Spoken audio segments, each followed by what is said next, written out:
Thank you, Mr. Toastmaster.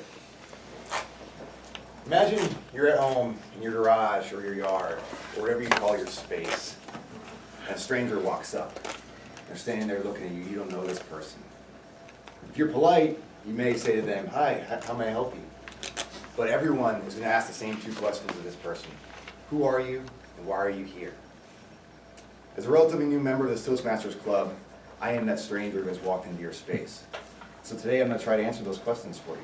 Who am I, and why am I here?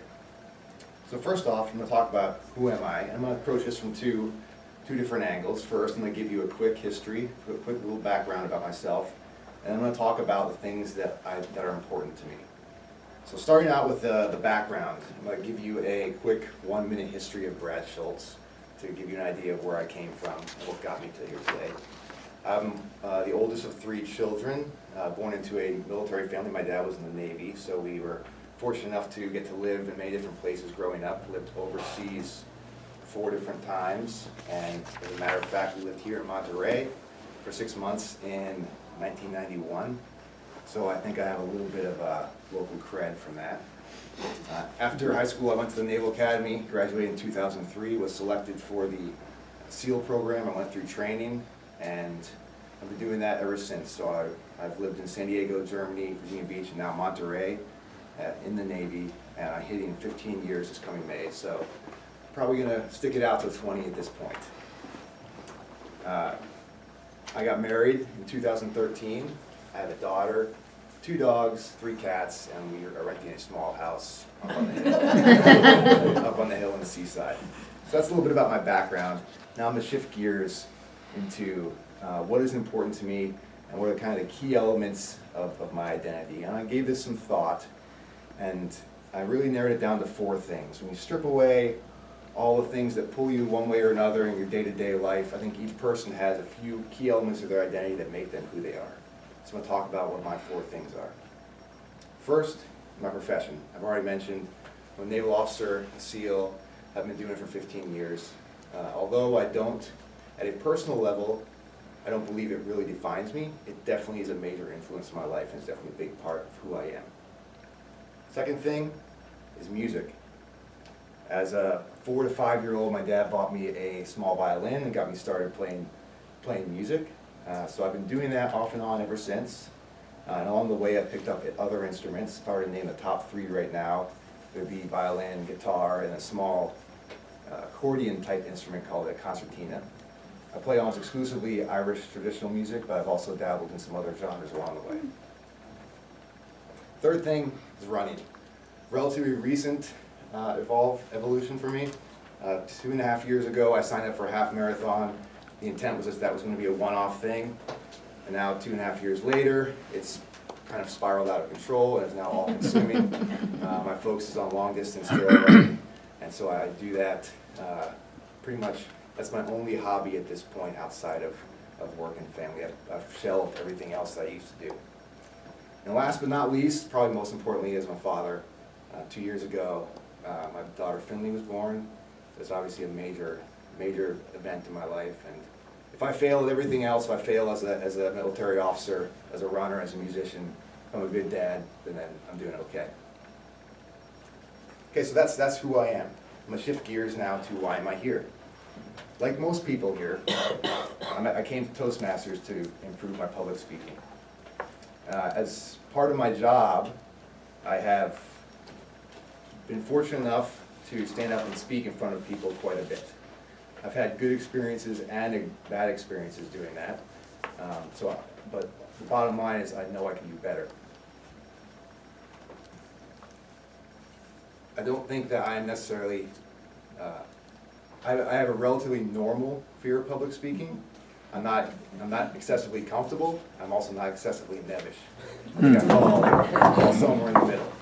But I know the way to get good at it, like anything else, is practice. To use a running metaphor, this is a muscle I need to exercise. If I were to go out and run 5 miles once a month, I could not expect to see improvements month to month.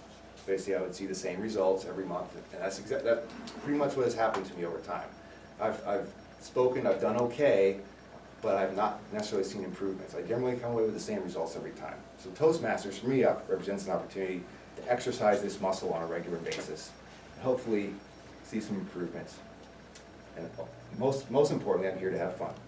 My first Toastmasters meeting was back in early December. It just so happened I showed up during the White Elephant gift exchange.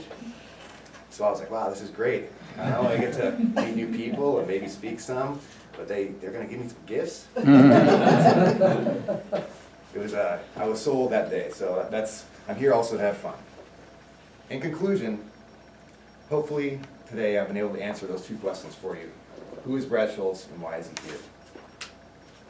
And hopefully I am no longer a stranger in your space. Thank you.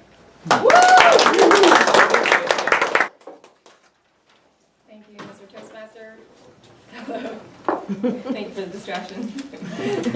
My husband always there to support me. Fellow Toastmasters, guests, and especially Bradley. As a 15-year SEAL naval officer, I'm sure I should be calling you sir, but hopefully it's okay that I take the liberty to call you Bradley here in our safe space. Please don't call me sir. So the purpose of your speech is to introduce yourself to the club and learn the basic structure of a public speech.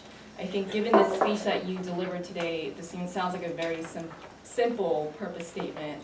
I think you came off as an extremely advanced and well-prepared speaker, and I'm guessing that you've already had much practice within your expertise within your field.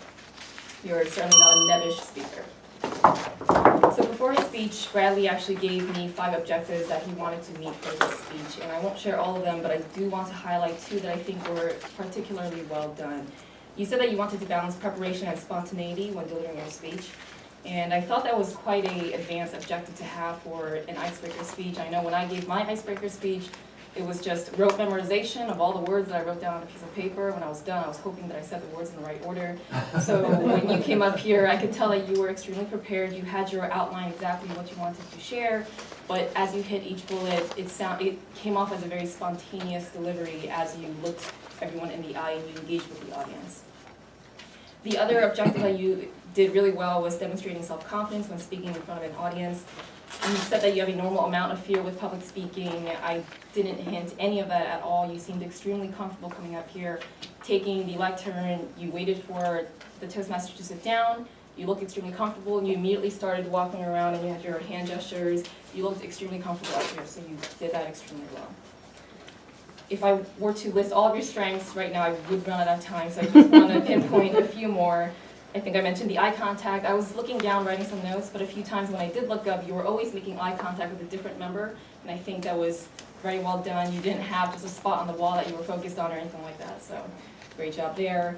And then your theme of, you started off talking about the stranger, if you saw a stranger outside of your house, the questions that you would ask them, and then you finished off your speech saying, hopefully I'm no longer a stranger in your space, and I thought that theme was very well captured and you brought it full circle.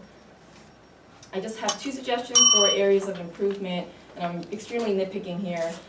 One would be your transitions. As I said, you started off giving a very good outline, saying you will share your short background, history, 4 things that are important to you, what brought you here, and what you want to improve about yourself.